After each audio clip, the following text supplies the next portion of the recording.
Kleppe, this is for you. I mentioned that my district splits. Literally, I live right almost on the border.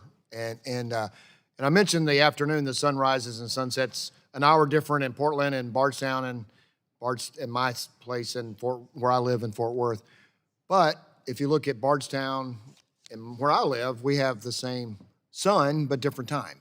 And so I know we all we're interested in the afternoon extra hour. I would love to have the extra hour afternoon time. But we also, if you change it in the morning, then kids from Bardstown will be, actually there's a town called Brandenburg, it's really west of where I live, that's still in Eastern. They would be going to like 8:30, I think, before the sun would rise. So would you just talk about the effects of daylight changing time zones when people live this close together? Absolutely, Chairman. Thank you for that question. I also like to get in that when you mentioned the Derby for Kentucky tourism, let's not forget Keeneland and Lexington as well. But yeah, to answer your question, Kentucky, your district is... Love for 140,000 people to come to Keeneland too, so that would be great on a certain day. That'd be great. I know your district is uniquely positioned as it relates to time and sunlight issues. What I can say from our research is that there's no reason to expect that these time shifts would differentially affect your constituents, based on time zone. However, a shift in the policy to, permanent daylight saving time would be more salient and potentially more costly for, depending on what time zone you're in and where you are in the time zone. So just for example, for the part of your district that's on the western edge of the Eastern time zone, the costs and risks of reduced sunlight in the mornings are going to be much more significant than their constituents on the eastern side of the central time zone. And so I think you could have a whole other hearing on time zone issues. We could spend a whole day on that, but I would just urge you to consider those issues as well if you consider any policy changes, that the impacts, some of the costs would certainly differ based on where you're located within a time zone. So Mr. Karen, so the opposite of, so the hour comes up, so it'll be like 8:30 before the sun comes up in the western edge of Eastern, but where I live, the sun goes down about 4:35 in the middle, like now. December 21st, I think the sun goes down just a little after 4 o'clock in the afternoon, well, probably before 5. It was between 4:30 and 5. And then other states, you have like we're across from Indiana. I think Indiana, they've changed the way they observe time, but used to be there were the counties around Louisville was always on Eastern, the counties around.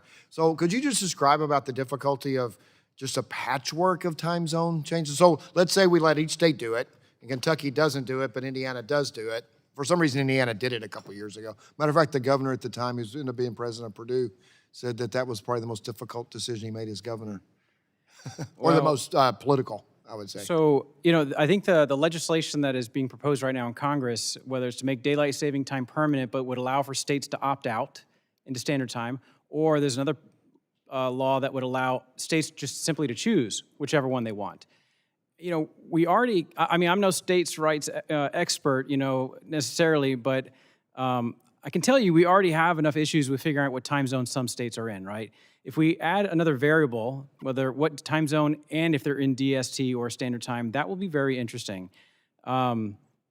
Kleppe and I were talking earlier, just imagining that Florida's on standard, Georgia's on daylight, South Carolina's on standard, and so just having to figure that out is just mind-blowing. But it would cause a lot of complexities, for sure, additional complexities. To understand, in my industry, golfers probably, if they cross state lines, they might show up late, or the technology may have to identify which golf course is in what time zone, in what time observance. I would urge Congress to pick a uniform time, and if it's possible, to get the entire country on it.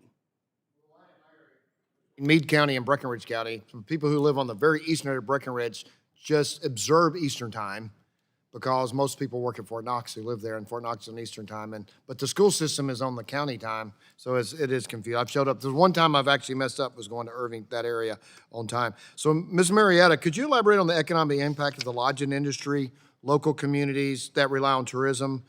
Specifically, why is travel-driven spending such an important part of the broader U.S. economy? Thank you for the question, Chairman. Travel and tourism brings us all together. For one, it unites us around big events, wonderful moments. People are traveling more now for experiences, whether that's coming to the Derby or other sporting events or concert and food, bourbon trails, and the like. But more than that, we fuel communities if you think about the $83 billion that is the industry supports in tax revenue alone, that goes back into individual communities. Anytime a hotel goes up in Main Street America, commerce around that community flows because the coffee shop opens, the retail store opens, a florist pops up across the street. And so it just generates both revenue for communities that go back into emergency services, supporting I just noticed my firefighters. clock has expired, so Thank you. I'll look forward to hear more. I'll yield back. I'm sorry. Chairman, and now we'll recognize the ranking member for his 5